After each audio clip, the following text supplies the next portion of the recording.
Génial. Donc, je reprends ce que nous avons dit au début du cours depuis déjà un quart d'heure, que dans la création de l'homme, telle qu'elle apparaît dans le premier chapitre, il y a eu une sorte d'échec de la création. La nature n'a pas pu susciter l'homme dans son intégralité. Il y a un élément qu'on appelle Nefesh Chaya qui doit venir de l'extérieur, n'est-ce pas? Regarde, et ça, je le relis au chapitre Bet, au verset Zayin. Vayitzer Hashem Elohim et Adam afar mina adama. L'Éternel Dieu forma l'homme poussière à partir du sol. Vayipar be'apav nishmat chaim. Il insuffla dans ses narines un souffle de vie. Vayiha Adam le Nefesh Chaya, et l'homme devint un Nefesh Chaya, une âme vivante. Alors je reviens donc ici au chapitre Aleph. Ça explique que dans l'homme, il y a une tension terrible. Il y a en nous, en fait, deux éléments. Nous sommes un être composite et composé. Nous sommes faits à la fois d'un élément naturel et d'un élément, pourrait-on dire, divin. L'élément naturel arrive à nous convaincre que nous sommes une partie de la nature. Vous pouvez parfois avoir un scientifique qui, devant une classe de plusieurs centaines d'étudiants, dira « je suis un animal ». Et il a raison. Enfin, on a tendance à le croire. C'est-à-dire que c'est un animal extrêmement intelligent, mais un animal quand même. Et de même que vous avez les abeilles qui sont très intelligentes et qui ont une organisation hiérarchique, eh bien vous avez également, l'homme est un animal capable de vivre en société, mais c'est un animal. Et puis il y a en nous un élément supplémentaire qu'on appelle l'élément moral. Ce qui est en nous moral vient de notre capacité, de notre faculté d'être libre. Nous sommes libres par rapport au déterminisme naturel. Si nous sommes libres, nous pouvons choisir entre le bien et le mal. Ça nous vient de ce qu'on appelle la neshama. Alors vous comprenez que c'est très difficile d'être un homme. Si nous étions une pure neshama, tout irait bien. Nous n'aurions pas de conflit intérieur. Si nous n'étions qu'un animal intelligent, tout irait bien, nous n'aurions pas de conflit intérieur. Le problème, c'est que nous sommes faits de deux pôles à la fois. Nous avons en nous l'élément qui vient de la terre et l'élément qui vient du ciel, pourrait-on dire. Et ça nous déchire. Oui ? C'est que cet élément qui vient de la terre, il est lui-même d'origine divine. Oui, on peut dire la nature aussi est créée par Dieu. Mais la nature est cette partie de l'œuvre de Dieu qui n'est pas libre. Tandis que ce qu'on appelle la neshama, c'est cette partie de l'œuvre de Dieu qui est libre. On peut dire donc que dans la création du monde, il y a deux éléments, un élément libre et un élément déterminé. Et ça se rencontre dans l'homme, et ça c'est très dur à vivre. Voilà, c'est tout. C'est tout simple. Bon. Maintenant, regardez à nouveau au verset Kaf Vav, le verbe employé, c'est le verbe la'asot, n'est-ce pas? Vayomer Elohim, Elohim dit na'ase Adam. Na'ase, ça veut dire faisons, comme ça qu'on traduit d'habitude. Mais c'est un terme qui veut dire en vérité parfaire, que l'œuvre soit accomplie, parfaite. Par exemple, dans la paracha de Kitetse, on dit Ve'aseta et tzipornea, elle arrangera ses ongles. On parle là-bas de la femme captive qui doit soigner ses ongles. Donc, et le verbe employé là-bas, c'est Ve'aseta. Donc, vous avez le verbe asa, qui signifie une œuvre achevée. Asa suppose ce qui est achevé. Regardez maintenant ce qui se passe au verset Kaf Zayin. Est-ce que Dieu a fait ce qu'il avait promis de faire? Eh bien, non. Regardez au verset Kaf Zayin, c'est terrible. Vayivra Elohim et à Adam. Dieu a bara. Bara, on traduit en général par créer. Mais si on veut être précis, bara signifie commencer.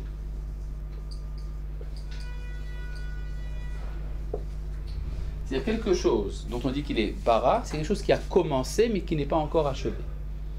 Bon, ça s'explique. Si Akadosh Baruch Hu décide que l'homme sera fait par deux participants, par deux associés, donc chaque associé ne fait pas entièrement. Chaque associé ne fait qu'une moitié. Donc chacun fait son bara, et puis vous avez un bara plus un bara, ça fait un beau débarras. C'est-à-dire ça fait quelque chose de complètement achevé. La vanne était stupide, j'accepte, j'admets. Donc Vaivra Elohim et Adam Betzalmo, Elohim a créé l'homme selon son image, c'est-à-dire qu'il a fait la moitié. N'est-ce pas? Je crois qu'on avait déjà étudié tout ça, n'est-ce pas? Maintenant, regardez au verset. On n'avait pas vu ça? Ah ben voilà, c'est très bien. Regardez maintenant au verset Lamed Aleph. Le verset Lamed Aleph a un mérite extraordinaire. Il est le dernier verset du chapitre. Vayar Elohim et kol asher asa. Elohim vit tout ce qu'il avait. Non, si on traduit ici, achevé. Elohim vit tout ce qu'il avait achevé. Veine tov meod. Il a vu que c'était très bien. Qu'est-ce qui n'est pas compris dedans? L'homme. C'est-à-dire, l'homme avait, et le projet était de l'achever, mais justement l'homme n'est pas achevé, mais tout ce que Dieu voulait achever, ça il était très content. Tout ce qu'il a achevé, il est très content. D'accord? Il a vu que c'était très bien. Il fut soir, il fut matin, jour le 6e. Et alors furent achevés le ciel et la terre et toutes leurs armées.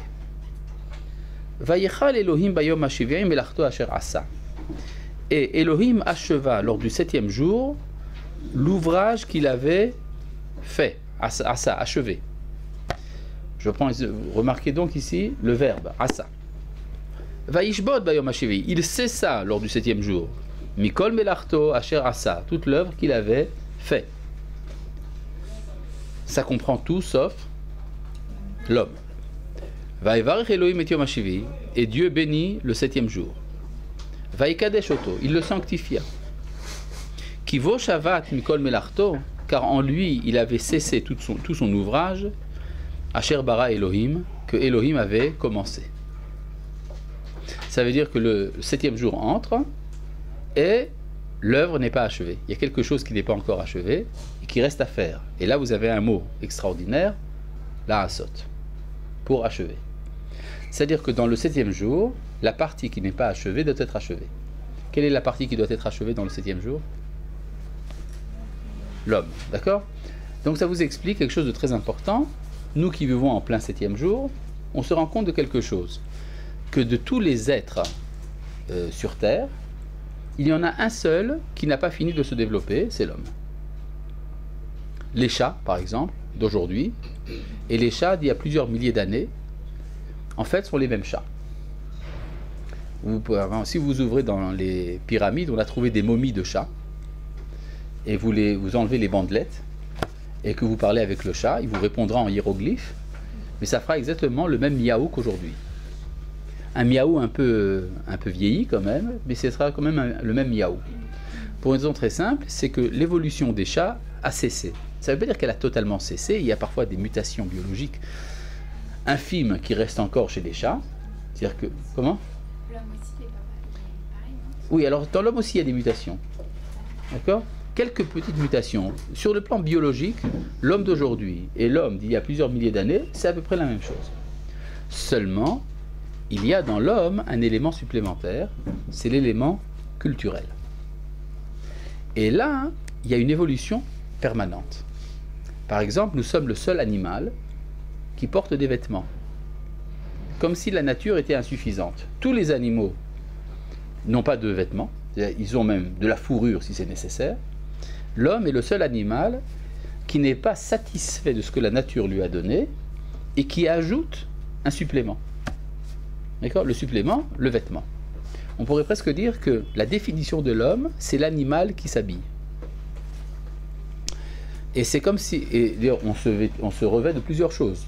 Nous nous revêtons de vêtements et nous nous revêtons de maisons également. Nous avons des maisons. Les maisons, nous les fabriquons. Pourquoi est-ce qu'on fabrique des maisons? Parce que la nature ne suffit pas. On veut en rajouter encore. C'est également une forme de vêtement. Et quand nous mangeons, nous transformons la nourriture. Nous la faisons passer par le feu, nous faisons de la farine. Enfin, il y a beaucoup de choses. C'est-à-dire, on ne se satisfait pas de ce que la nature nous a donné. C'est-à-dire, il y a en nous quelque chose qui veut dépasser la nature. Oui? Je n'ai pas vu comment dans le verset Lamed Aleph, on voit que tout est achevé sauf l'homme en fait. Ah ben c'est très simple, parce qu'on avait vu dans le verset Kavav que le projet pour l'homme c'était Naasé. Et que dans la réalité du verset Kavzaïn, ce qui s'était fait, c'était Bara. Donc l'homme n'est pas achevé. Donc Dieu est content de tout ce qu'il a achevé, mais il n'est pas content de l'homme. Mais ça ne se voit pas dans le verset qu'on vient de lire. Non, mais ça se conclut du verset Kav Vav Kav Zayin. D'accord, voilà, très bien. Oui. Justement, donc il a cessé tout ce qu'il a bara. Il a laissé quelque chose à faire. La Asod, c'est un futur. En français, on appelle ça l'infinitif. L'infinitif, en hébreu, c'est une forme d'avenir, de futur. D'accord ? Ce qu'il reste à faire. Oui, la Asod, c'est un futur. D'ailleurs, en anglais aussi, tous les verbes commencent par to, n'est-ce pas ? To go, to do, n'est-ce pas ? To eat. C'est quoi le to ? C'est un futur. C'est comme en hébreu. En français, c'est moins ressenti, mais en anglais, oui. D'accord ? Donc, Asher bara Elohim, la Asod, ce qu'il a fait, mais il reste à faire. To do. D'accord ? C'était pas trop dur, c'était to do. Et donc, il y a quelque chose à achever, et j'ai expliqué que l'homme est effectivement le seul animal qui est encore en développement. D'ailleurs, au niveau des mentalités, c'est la même chose. Vous interrogez un homme d'aujourd'hui, et vous interrogez un homme d'il y a 100 ans. Il y en a parfois encore quelques-uns parmi nous. Ben, c'est pas le même monde. Alors, un homme d'il y a 1000 ans, c'est vraiment pas la même chose. C'est-à-dire quelque chose a évolué. Non seulement au niveau technologique, mais au niveau des mentalités, il y a quelque chose qui se transforme. C'est comme si l'homme était encore à la recherche de l'homme idéal. L'homme n'est pas encore achevé. Et alors, c'est encore plus ressenti, cette nécessité de transformation de l'homme, d'évolution de l'homme, chez la partie féminine de l'être humain, que dans la partie masculine. Vous savez que quand on ouvre une penderie, qui est pleine de vêtements, qu'est-ce que dit une femme ? Je n'ai rien à me mettre. Et c'est très profond. Ça veut dire que l'homme est encore à la recherche du vêtement idéal. On ne l'a pas encore trouvé. Ça se transforme. Oui ? On étudie Rachi qui a 700 ans. Oui. Et on étudie encore des écrits qui sont encore antérieurs. On Oui. a l'impression qu'au contraire, la capacité spirituelle ne fait que descendre. Oui, alors. Donc il y a une transformation. Oui, mais pas en amélioration. Ah, pas forcément. Il y a ici deux traditions, celle du Niglé et celle du Nistar. De la partie révélée de la Torah et de la partie cachée de la Torah. Dans la partie révélée de la Torah, on parle d'une chute des générations. Dans la partie cachée de la Torah, on parle d'une ascension des générations. Alors, comment concilier les deux à la fois ? Ça vous fait une parabole. Ça veut dire qu'il y a une chute et une remontée. C'est-à-dire qu'en secret, les générations ne font que monter. Ça veut dire que, techniquement parlant, au niveau des maîtres, les maîtres descendent. Mais la génération grandit. Et donc, il y a dans la Torah une révélation de choses beaucoup plus profondes qui n'étaient connues au départ que de petits cercles et qui sont après livrées à la multitude. C'est pour ça qu'on peut aujourd'hui découvrir dans la Torah des lumières que nos ancêtres ne connaissaient pas, c'est-à-dire au niveau de la multitude. Je veux dire. Par exemple, on va voir dans Rachi, nous étudions Rachi effectivement, on voit que Rachi parfois par un mot nous dit des choses extrêmement profondes. Mais quand c'était étudié avant, on passait sur le mot. D'accord ? Donc c'est ça qui se passe, il y a l'homme à achever. Ah, très bien. Maintenant, vous vous rappelez que pour chacun des jours de la création, on a vu qu'il y avait 4 phases, qui sont le projet, la réalisation, le jugement et la récapitulation. Et vous vous rappelez que pour la récapitulation du 7e jour, on a vu qu'elle était manquante, n'est-ce pas ? Et il nous manque le Vayere et Vayiboker Yom HaShivi, ce qui signifie que nous sommes encore en plein 7e jour. C'est-à-dire l'histoire de l'homme, c'est l'histoire du 7e jour. Mais ce qui m'intéresse maintenant, c'est de savoir quel est le projet du 7e jour. Voilà, c'est ça qui va nous occuper aujourd'hui. Qu'est-ce que Akadosh Baruch Hu attend de l'histoire ?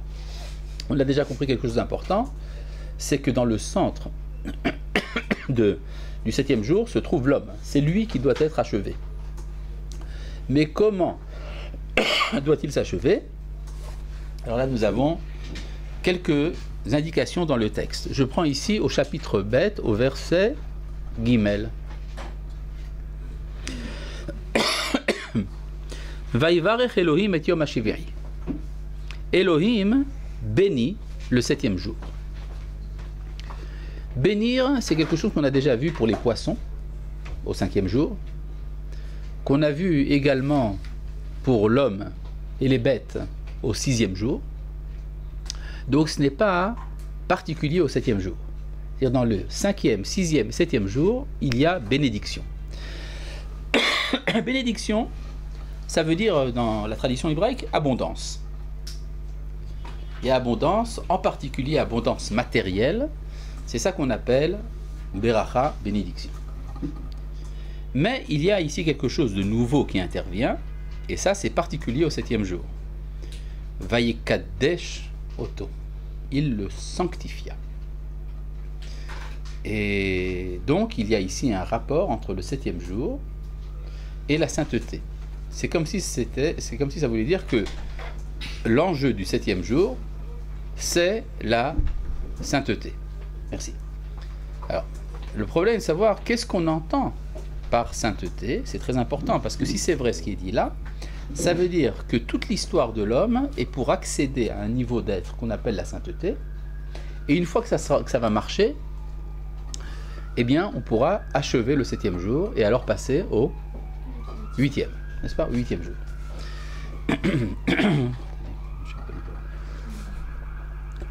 Et donc, c'est quoi la sainteté? Je ne sais pas si on va arriver dans ce cours à une définition exacte de la sainteté, mais nous allons d'abord remarquer que ce terme apparaît dans le livre de Vaïkra. Dans le livre de Vaïkra, le Lévitique, chapitre 19, au verset bet, Daber el kol adat bene Israël va marta elehem, parle à toute l'assemblée d'Israël et tu leur diras, Kedoshim tiyu, vous serez saints. Et d'après Maïmonide, vous serez saints n'est pas un commandement. Vous serez saints est un résultat. C'est-à-dire, si vous faites ce que je vous dis, le résultat sera Kedoshim tiyu, vous serez saints.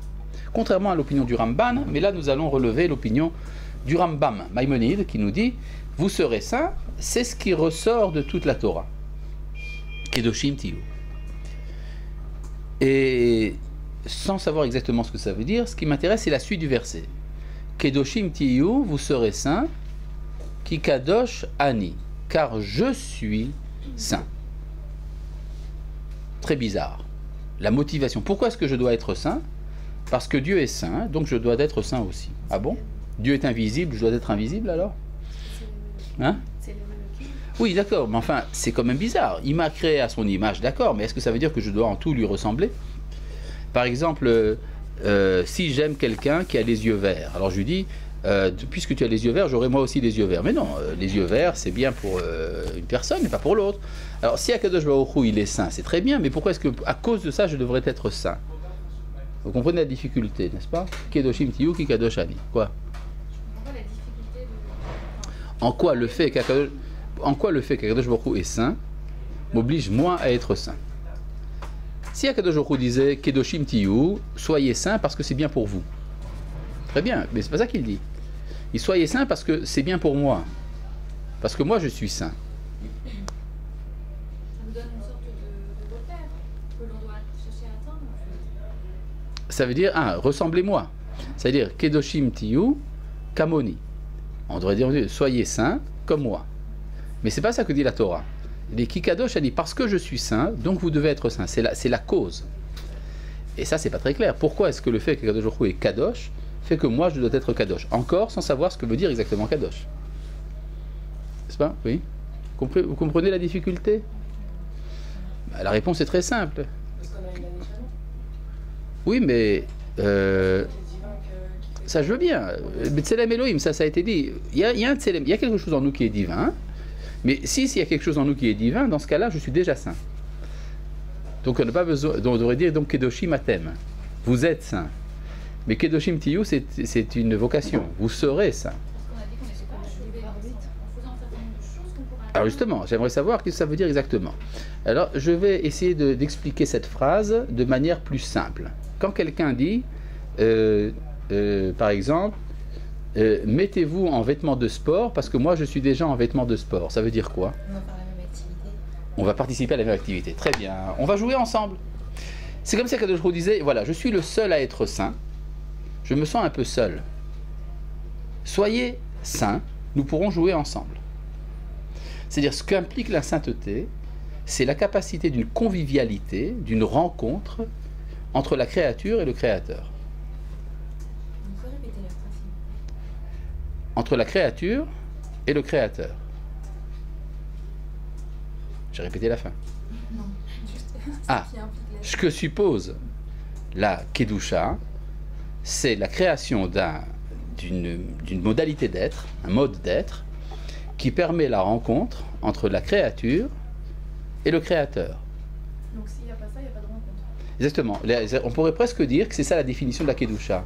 La Kedusha, c'est cette situation dans laquelle il y a une rencontre. Ça veut dire que pour l'instant, tant qu'il n'y a pas de Kedusha, il n'y a pas de rencontre.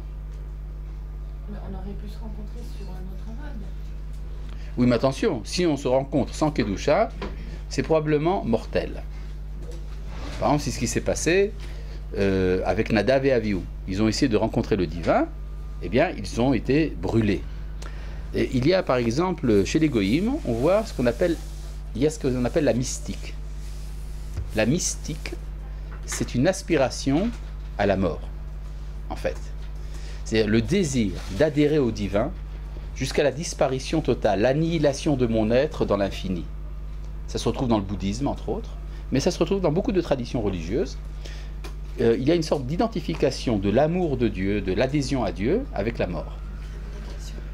La négation, il y a beaucoup de choses de ce genre. Et la Torah est la seule des traditions qui enseigne que cette rencontre se fait à travers la vie. Ou vaharta bachaim, tu choisiras la vie. Alors que, naturellement, on devrait choisir la mort. C'est-à-dire, si on veut vraiment s'attacher à Dieu, eh bien, le mieux serait de mourir. Et par contre, la Torah nous fait un chidouche énorme. Vous voulez vous attacher à Dieu, ça se fait dans la vie. À travers un bon couscous du Shabbat, par exemple. D'accord ? Le couscous, c'est un exemple. On peut prendre également d'autres choses, telles que par exemple le kugel et des tas de choses de ce genre. D'accord ? C'est-à-dire, donc ce n'est pas une liste exhaustive que je vous fais là, mais ça veut dire en tout cas qu'il y a une rencontre dans la vie. Regardez par exemple, si ça vous intéresse, dans le chapitre de Devarim, du livre de Devarim. Vous ne l'avez pas. Enfin, certains d'entre vous l'ont, mais la plupart d'entre vous n'ont pas ça. C'est dans le chapitre de Devarim, au verset Yud-Tet. J'espère que je ne me trompe pas dans la citation, sinon c'est une catastrophe. Ça veut dire que je vous ai donné une mauvaise citation. Est-ce qu'il y a ici un livre de Devarim par hasard ? Il y en a un quand même, hein ? Il y a Devarim, certainement, voilà. Comment ? Je vois là-bas, il y a ici les 5 livres du Pentateuque en français, tout ça. C'est bien que vous l'ayez, mais c'est loin encore. C'est encore loin. C'est encore loin. Voilà, ça devient plus proche. Voilà. Merci. Et c'est arrivé. Extraordinaire. Au chapitre He dans Devarim, au verset Yud-Tet. Non, au verset Kaf. Voilà. Bon, c'est pas tellement loin. Vayi keshomachem et akol mitoch hachoshech. Ce fut quand vous avez entendu la voix du milieu de l'obscurité. Ve'ahar bo'er ba'esh, alors que la montagne brûlait dans le feu. Vatikrevun elai, vous vous approchiez de moi. Kol raché shivtechem viziknechem, tous les chefs de vos tribus et vos anciens. Vatomru, et vous me dire, Hen eranu Hashem Elohenu et kevodo vet godlo.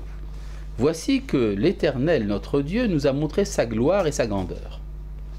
Vet kolo shama'anu, et nous avons entendu sa voix. Mitoch haesh, du milieu du feu.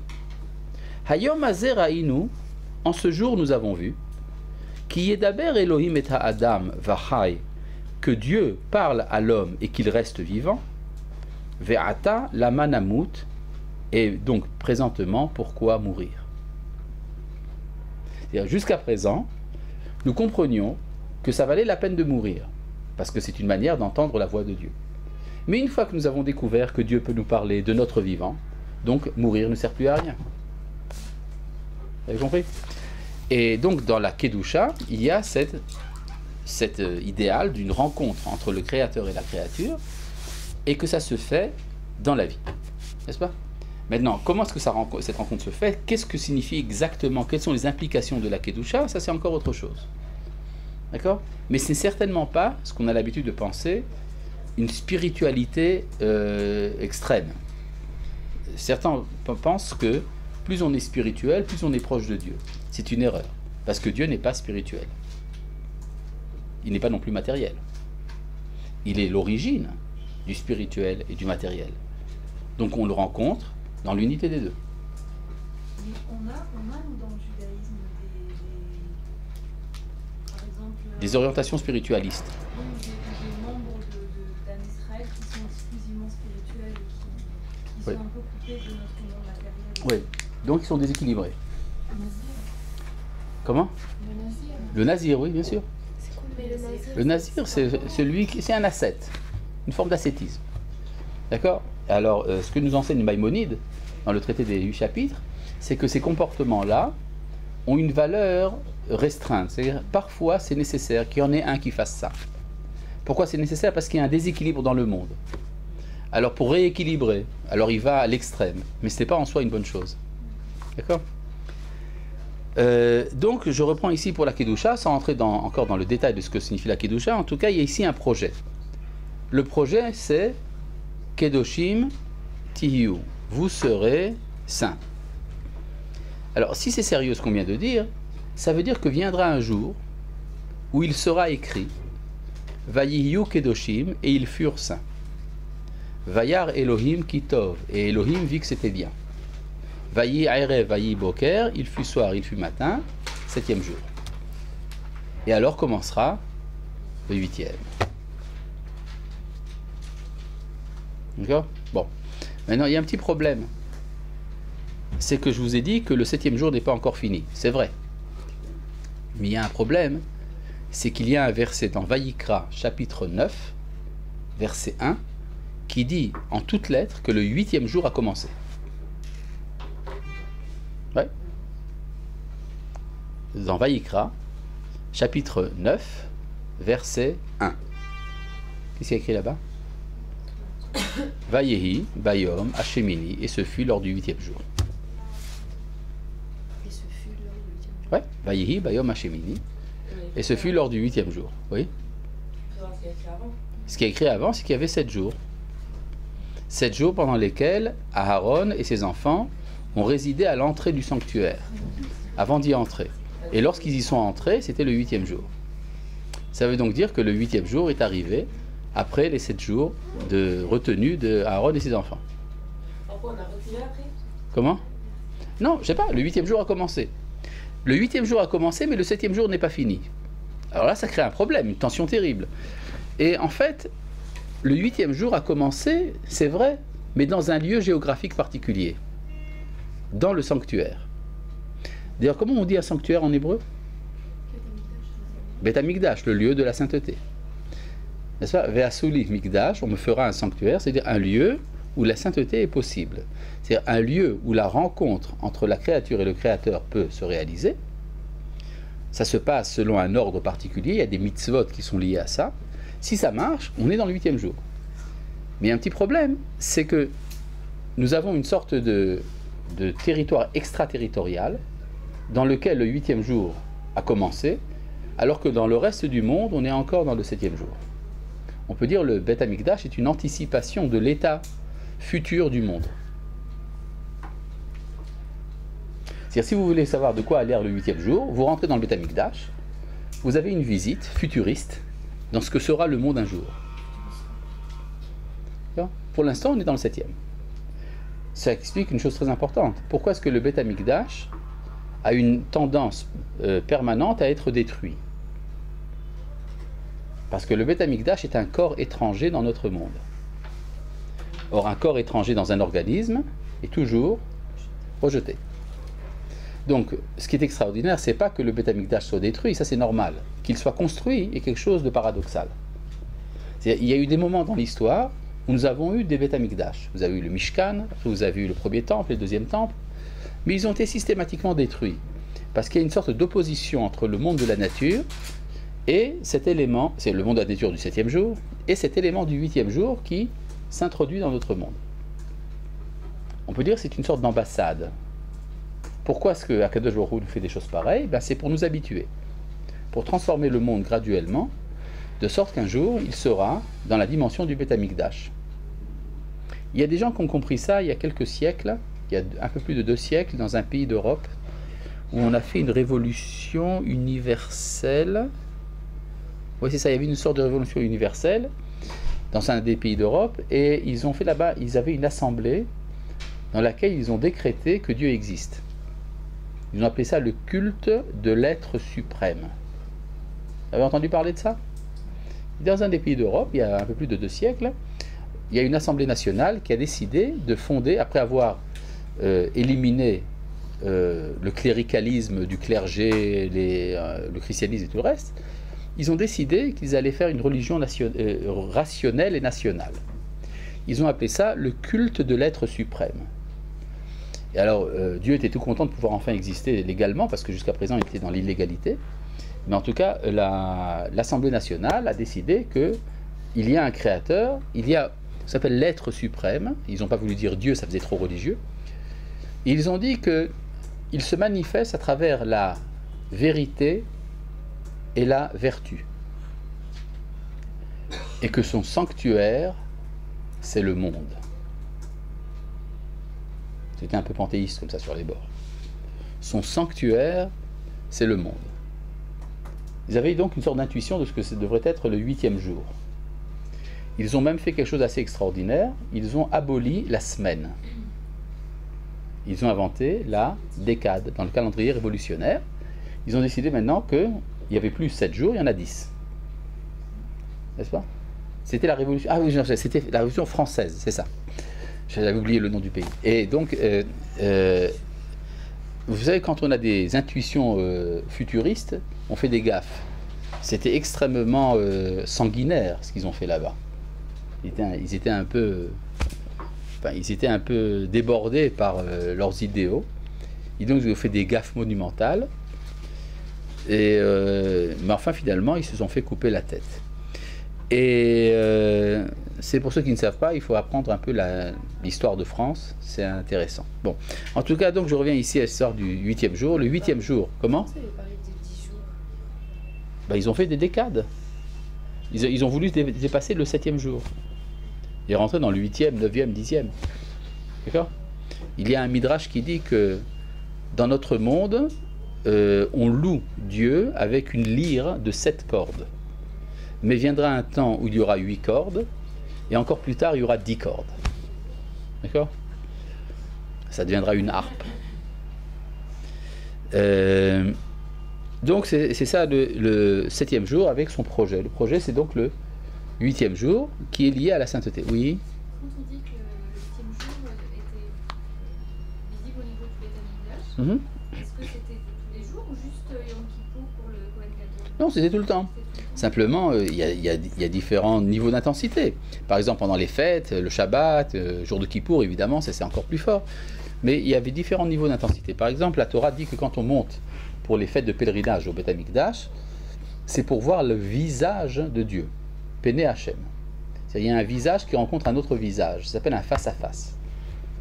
Contrairement donc à la mystique. Il y a une sorte de relation de dialogue. D'accord? Donc il y a ici tout un travail à faire. Oui, c'est ça, tout un travail à faire. Bon, donc, jusque-là, tout est clair. Simplement, il y a un petit mot qui va tout fracasser par terre. Regardez au chapitre bête, au verset Dalet. Vous savez que je me retiens de ne pas expliquer chaque mot parce qu'on n'en finirait plus.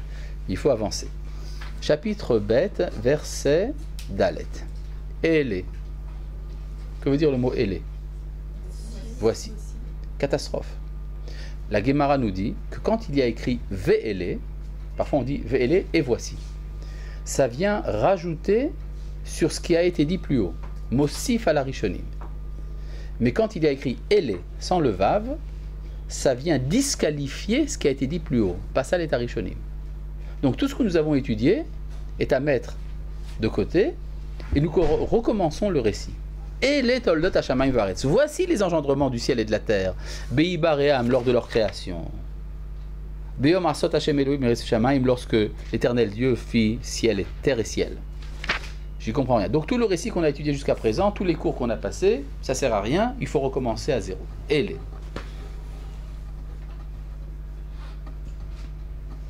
Mais si c'est vrai qu'il faut tout remettre à zéro, pourquoi l'avoir écrit? Donc si ça a été écrit, c'est que c'est pas vraiment qu'il faut remettre à zéro, mais qu'il faut recommencer. Qui est l'acteur principal de tous les versets que nous avons étudiés jusqu'à présent? C'est Dieu, n'est-ce pas? Elohim, plus précisément. N'est-ce pas? C'est le terme Elohim qui apparaît tout le temps. Qui c'est qui ne travaille pas là-dedans? L'homme, la création, elle fait rien, elle. Eh bien, il faut maintenant recommencer, refaire la même chose, mais à travers la création. D'accord? Donc, si jusqu'à présent, les 7 jours étaient représentés de manière verticale, nous allons passer maintenant dans une histoire horizontale. N'est-ce pas? Une histoire qui se fait à l'intérieur de la création. Et l'histoire qui se fait à travers l'intérieur de la création s'appelle Toldot. Et les, voici, Toldot. Toldot, les engendrements. Qui engendre? Regardez ce qu'il y a écrit. Je ne sais pas, on faut voir dans le texte ce qui est écrit dans le texte. Qui engendre, d'après le verset? Hashamayim Varetz, le ciel et la terre engendrent. D'accord? C'est-à-dire que maintenant, de l'intérieur de la création, entre le ciel et la terre, il va y avoir un mariage. Et de ce mariage va naître toute une histoire, des engendrements. Puisqu'on avait vu que l'homme également était incomplet, c'est-à-dire que l'homme effectivement doit également engendrer. Qu'est-ce que l'homme doit engendrer?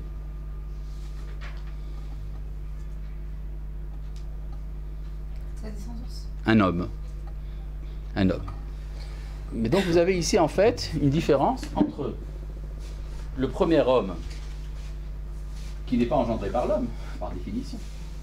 Il est une donnée. Donc on commence par le premier homme. En hébreu, ça se dit Adam. Fils de l'homme, Ben Adam. Effectivement, dans plusieurs endroits dans la Bible, le mot Ben Adam désigne le Mashiach, l'homme achevé. Et puis qu'est-ce qu'il y a au milieu, entre Adam et Ben Adam? Ben, il y a nous. On n'est plus Adam, on n'est pas encore Ben Adam. C'est-à-dire que nous avons le sentiment d'être en devenir. Ce que je vous ai dit tout à l'heure à propos de la penderie qui est pleine de vêtements et on n'a rien à se mettre. D'accord? Eh bien c'est ça, nous sommes là. Nous sommes tiraillés entre l'homme d'origine et l'homme de la fin. Nous sommes entre les deux. C'est quoi exactement Ben Adam? Fils de l'homme. C'est-à-dire l'homme construit. Ben veut dire construire, du verbe livnot, bana. Ça veut dire également intelligence, bina. D'accord? Rien à voir d'ailleurs avec le mot français une benne. Ça n'a rien à voir. Une benne, c'est quelque chose au contraire qui freine les déchets. Ça n'a rien à voir. Donc, oui. On sait que c'est ce vers quoi on tend parce que c'est utilisé pour parler du Mashiach, Entre autres. uniquement pour ça. Non. Il y a ici une logique. Ben Adam, c'est-à-dire c'est l'homme fait par l'homme. L'homme a réussi l'homme. D'accord? Donc, c'est ça, on passe de Adam à Ben Adam. Et il y a tout le travail à faire au milieu. Et ce travail s'appelle le travail des engendrements. En hébreu, engendrement, on avait dit Toldot. Toldot. Alors, regardez comment ça s'écrit. To-la-dot, quand c'est pas à l'état construit. Vous avez remarqué qu'il y a écrit Tav, Vav, Lamed, Dalet, Vav, Tav. Si on l'inverse. Maintenant, il y a des endroits dans la Bible où le mot Toldot est écrit de cette manière. Toldot, avec un Vav, mais sans le deuxième. Il y a également des endroits dans la Bible où c'est écrit comme ça. Toldot, avec un deuxième Vav, sans le premier. C'est ça? Et puis vous avez un endroit dans toute la Bible où c'est écrit sans vav du tout.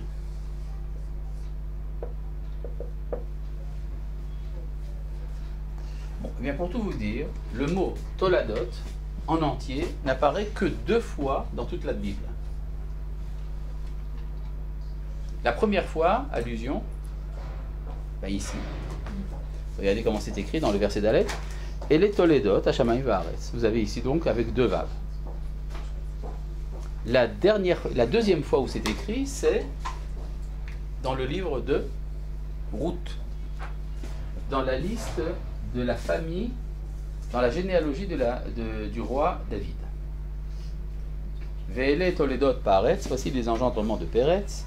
Et là, vous avez toute la liste, la famille qui a donné naissance au roi David.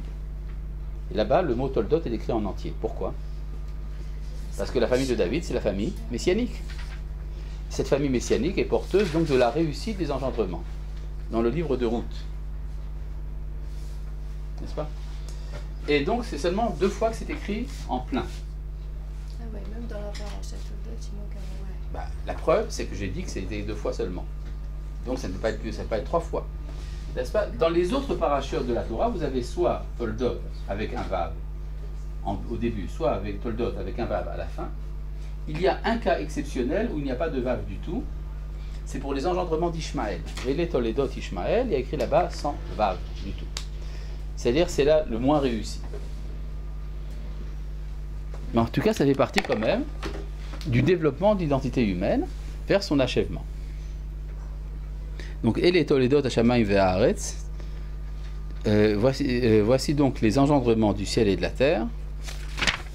Behi Baram. Donc, vous avez remarqué quelque chose de très important, c'est que la Torah, fondamentalement, est optimiste. Elle pense que c'est l'homme qui est capable d'engendrer l'homme. D'accord? Contrairement, par exemple, au christianisme, qui est persuadé que l'homme n'est pas capable d'engendrer l'homme. D'accord? Pour le christianisme, pour réussir l'histoire, il faut qu'un Dieu devienne un homme. On rendez compte du pessimisme terrible qui se cache derrière ça. L'homme est pécheur, il est détérioré, il n'y a que Dieu qui peut le sauver. Tandis que dans la tradition biblique, c'est exactement le contraire, il n'y a que l'homme qui peut sauver l'homme. Et les Toledot Hashamayim Va'aretz, voici donc les engendrements du ciel et de la terre. Behi Bare'am, lorsqu'il se crée. Une seconde, traduisons d'abord. Traduisons. Behi Bare'am, lorsqu'il se crée. C'est-à-dire que c'est le ciel et la terre qui arrivent à se créer eux-mêmes. Pourquoi un petit hé? Ça, c'est pour des raisons kabbalistiques. Le petit hé représente la force divine de la création, ce qu'on appelle Malchut. D'accord? Il y a également un anagramme. Chez les Chachamim, on dit qu'il ne faut pas lire Behi Baram, mais il faut lire comme s'il y avait écrit Be'Avraham, pour Abraham. C'est-à-dire, Abraham justifie la création. C'est-à-dire, quand Dieu a fait le Big Bang, il se disait, est-ce que ça vaut la peine? Abraham est apparu, Dieu s'est dit, ah, ça valait la peine. D'accord? Be'Avraham. Maintenant, vous prenez ce texte et vous le traduisez, vous le donnez à lire par des païens. Qu'est-ce que ça va donner? Eh bien, c'est Abraham qui a créé le monde. Et puis le monde a été créé par Abraham. Ce qui explique pourquoi, en Extrême-Orient, le nom du créateur du monde, c'est le nom d'Abraham. N'est-ce pas? C'est comme ça qu'ils l'appellent. Les Brahmines. Les Brahmanes, etc. Bon,